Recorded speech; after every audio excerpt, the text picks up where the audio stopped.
Welcome to This Week in East Brunswick. Since we've had such incredible spring weather lately, we're going to show you two different spring gardens this week. First, it's a trip to the Shapiro's home in the Lawrenceburg section of town to see their award-winning garden. Then we'll travel to Blooming Acres, the new home of gardening expert Peggy Ballister-Howes.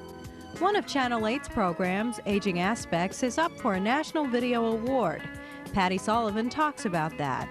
And Miriam Cohen from the Middlesex County Health Department explains why breast examination is an important step in detecting cancer. All of this and much more is coming up, including our Township Council review. But first, a look at programming the week of the 20th here on Channel 8. It's the season for staying firm, and Lenore Kulik shows how on Look Great, Feel Great. That's Monday morning at 10. At 10:30, it's stories about dinosaurs for preschoolers on Stories from the Library.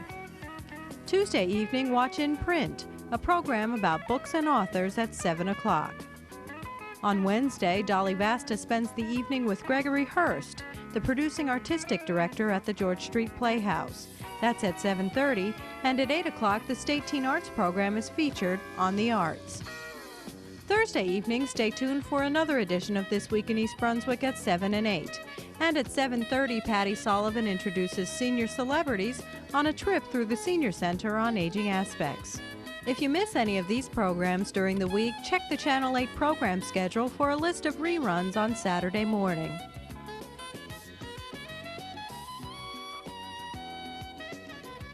Marion and Benjamin Shapiro of the Lawrenceburg section of East Brunswick started gardening about 50 years ago. Today, their garden extends from the street in the front yard to the edge of the bank of the Lawrence Brook in the backyard. The Shapiro's gardening abilities have not gone unnoticed. At its annual dinner meeting last month, the Princeton chapter of the American Rhododendron Society surprised the couple with a bronze medal, the highest award given by the chapter. The Shapiros were recognized for their outstanding work in hybridizing plants and for sharing their cuttings and knowledge with other members of the society. Marion Shapiro explained how they got started growing flowers. Well, we moved here in December of 1939, it was just, this was one of the first developments, or the first development perhaps, in East Brunswick. It was an old deserted farm, so they just laid out lots and you picked out your house from a picture and they built it for you. We were the 7th house in here. It was mostly, as I say, a deserted farm and a mud road the first winter. And, well, we knew absolutely nothing about growing things. We were both city slickers from the streets. I was from the streets of New York City, and you were from Brooklyn. And Linden, New Jersey. And we started to read. And we knew we had an unusual situation here with all the shade. We didn't know what to plant here, but we wanted to plant something.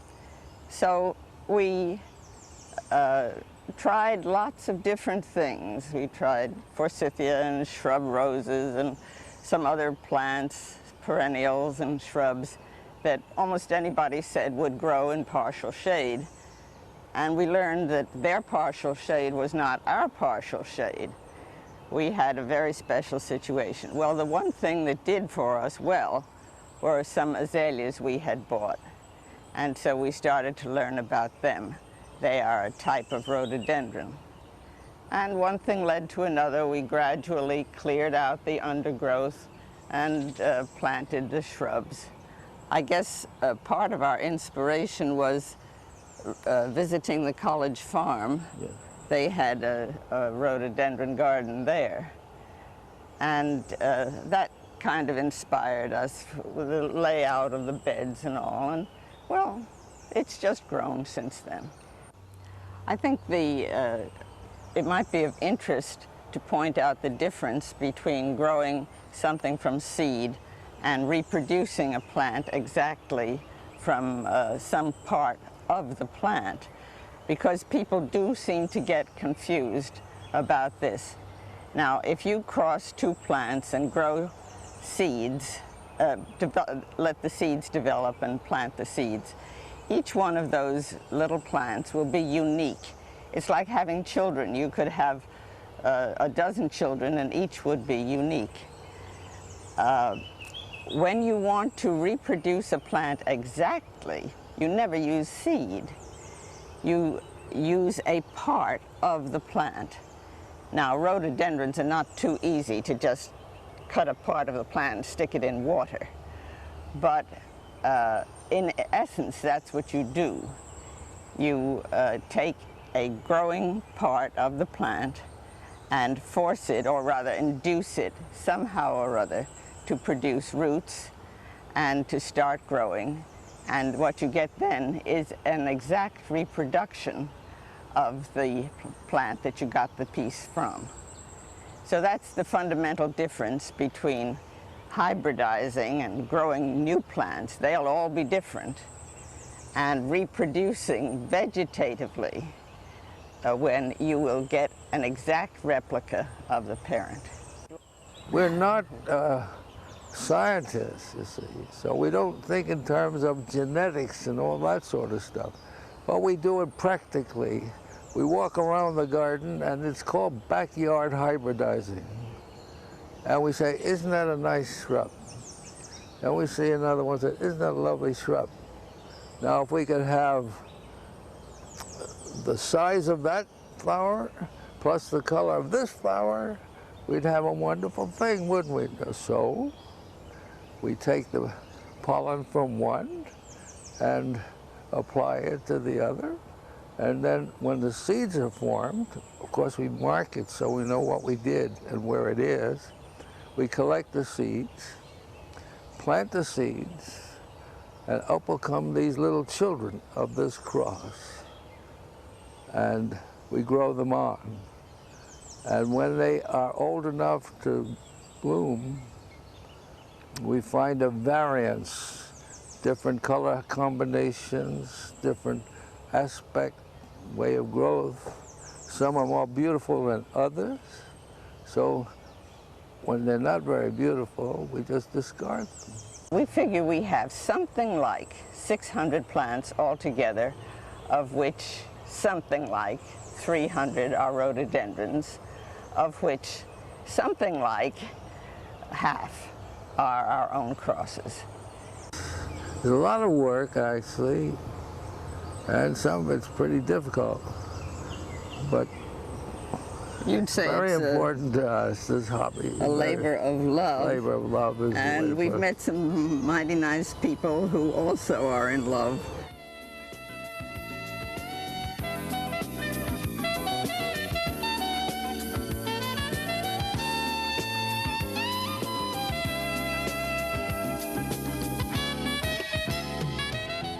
Good morning. My name is Miriam Cohen.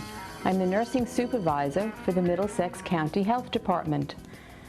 I'm here this morning to discuss with the women of East Brunswick the importance of having a regular mammography exam. The Middlesex County Health Department would like to encourage all women to have a regular GYN exam, a regular mammography, and to practice breast self-exam, or BSE, on a regular basis. We are therefore pleased to be offering a low-cost mammography screening accompanied by a breast exam and a pap smear for women to be held on May 21st, 1991 from 9 a.m. to 3 p.m. at the East Brunswick Senior Center. Appointments for this service are required and can be made by calling our department at 521-1402. The cost for the mammography is $65, payable to the Women's Diagnostic Center at the time of screening. Please remember, participating in Women's Health Day is not a substitute for regular examinations by a qualified physician.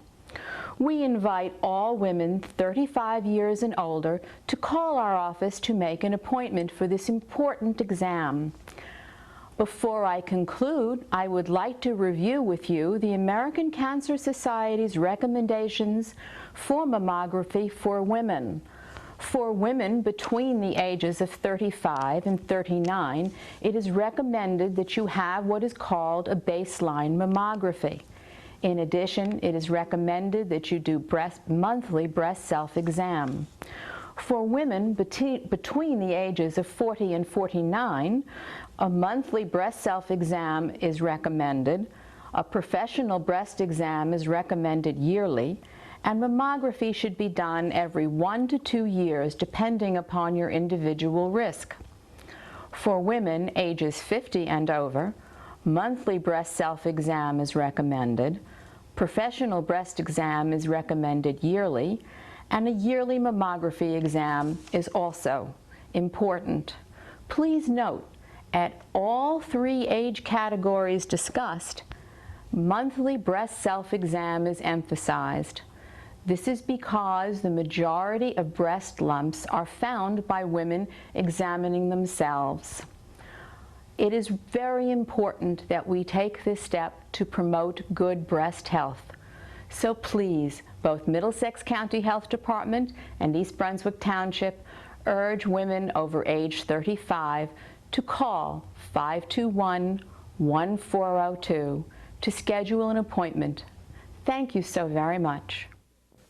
Come on out to the Daisy Fair, Central Jersey's biggest week-long party, May 22nd through the 27th at the Middlesex County Fairgrounds in East Brunswick, New Jersey. Rides, games, food, and attractions, all to benefit our special kids with disabilities. Free attractions at the fair all week include a circus, petting zoo, hot air balloons, Corvette show, bands including Matt Bon Jovi's Bad Influence, Larry Chance and the Earls, the Shirelles, and yes, fireworks on Sunday, May 26th. So come on out to the Daisy Fair, May 22nd through the 27th at the Middlesex County Fairgrounds in East Brunswick, New Jersey. Oh, hi! Welcome to Blooming Acres. You can see we are in the middle of a whole bunch of projects, but we are making progress, and I would like to share some of the things that we've been doing with you. This is the entranceway to the house here, and I thought it was real important to have it look pretty because it sets the mood for the rest of the house. So this is one of the first projects we were working on. As you can tell, I'm surrounded on 3 sides, which makes it very shady in here. Whether it's good or bad, this is the only piece of shade on the whole property, so I was able to at least bring some of the plants from New Brunswick here. As you can see, we have some pansies here that are looking quite perky and cheerful. One of the reasons that they're doing so well is that they were planted in October. Even though we didn't own the property yet, we were allowed to come in and plant, so we were able to plant tulips and daffodils, and of course we got the pansies in. They actually do their best when they're planted in October, then they overwinter and come back very early in the spring. We've included some ferns, and some of these are really my favorites. These right here are called the sensitive fern, and they are native to our woods around here. Behind that is the royal fern, and right behind that we transplanted in one of the cinnamon ferns. Over there to my left we have 4 different kinds of ferns. One very little tiny one called a tassel fern that I'm hoping makes it. That one's down there. A lady fern, a ostrich fern, and a Japanese painted fern. Hopefully all of these will survive and do well. It's been such an unseasonably warm spring that it's been a little hard on them transplanting, but we're hoping that they will thrive and get used to their new place out in the country. Now in the corner, in the very back by the front door, is a very dark spot, and I've saved something special for back there. Come on and I'll show you.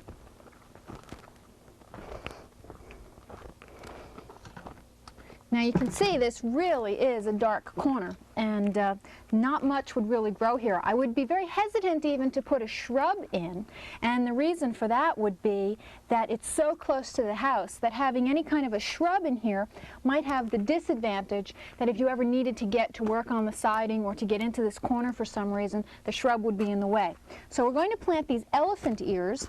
These did very well in New Brunswick for a number of years. We're going to plant these here. They will get maybe 5 or 6 feet tall with big elephant ear-like leaves, all green, and then I'll dig them up in the fall, which solves the problem that if we have to get in here for some reason at some time to do any kind of repairs or maintenance on the house, we can do it when they're not planted. So there's a lot of mulch in here. We have to get this out. The soil underneath, you never quite know what you're going to come up with, the soil, when it's this close to the house. Very often they fill in with fill material that's not as good quality as the rest of the soil. So we'll see what happens when we get down here. That should do it. Now we're going to plant 3. We have one rather large elephant ear. That's this one. This one has really done quite well. This is the old one from last year and the new one that formed. If we get off some of this, you'll see that actually it's growing in there and is in really very good condition. Okay. Well, it's a little rockier than the rest of the soil, and that's probably because it was included as fill, but I think we'll be able to work it up nicely.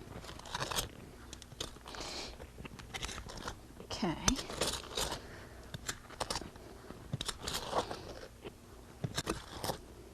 Now, of course, I have here some excellent compost that was kindly left by the previous residents of the barn.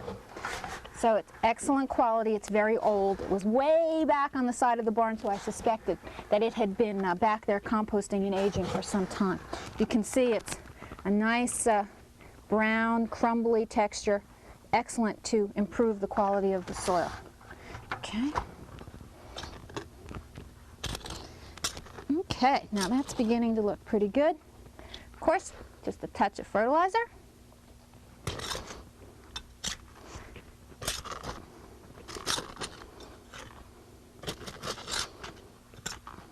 Okay, let's get this baby in there. That looks just about perfect. Don't want to put it too deep.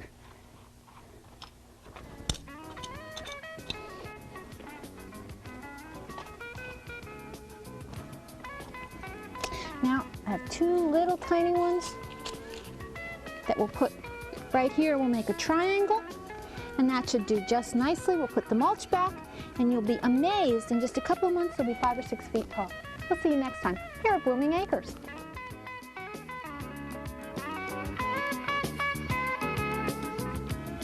Hi, I'm Council Vice President Irving Sporn, and I'd like to give you approximately 1 minute of what Memorial Day means to me. I remember as a kid, I used to march on Memorial Day along with other school kids and various civic groups. And being part of a parade, I think most kids realize this when they do it, is a memorable experience. You can't ever forget it. With all those flags waving and the people applauding. But Memorial Day became a lot more serious to me upon my return from the Army in World War II. After 3.5 years of seeing what people went through in order to defend the principles upon which this country is built, it took on a much more serious significance to me. And I think that it really commemorates what the United States is all about. The people who've given their lives and their time and who've dedicated themselves to the freedom and the principles. And every Memorial Day has to be, to me, a joyous commemoration and a rededication of all the principles that the United States stands for and all the people who've given, whether they've given their lives or dedicated their lives or endangered their lives in order to stand up for the rest of us, I think is a marvelous, marvelous thing. And we should all remember these things when we think in terms of what Memorial Day stands for. Channel 8's program, Aging Aspects, has been named a finalist in the Hometown USA Video Festival.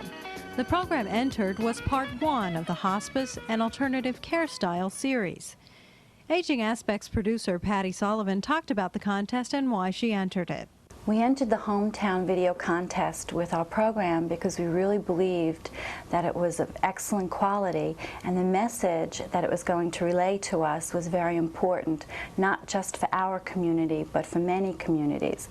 We put it in the Hometown Video Contest because it's an extremely large national contest with a lot of prestige.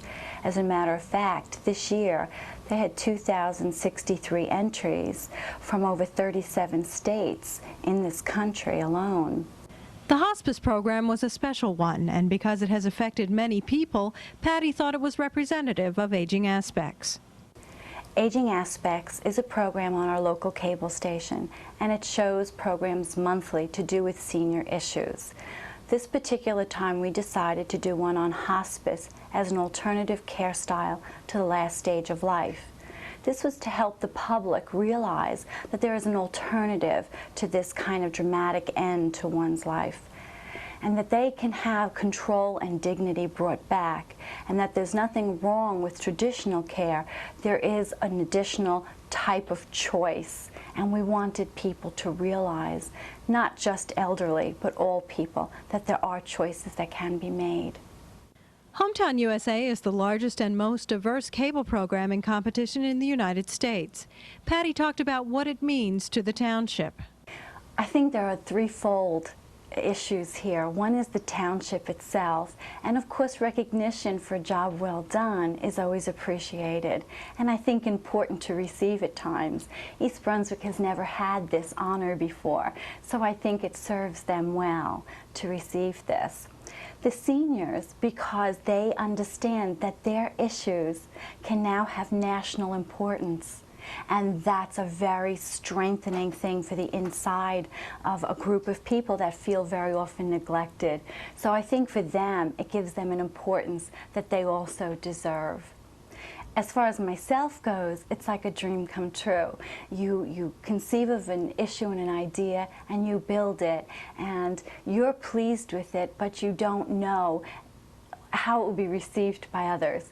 So when all of a sudden you receive a letter that says you are a finalist, it's incredible, because that's telling you that the work you're doing is not only good, but it's important, because the contest, though the quality of the taping was very important, the majority of the judging was done on content. Final judging in the Hometown USA Video Festival will take place this week, and winners will be notified in June.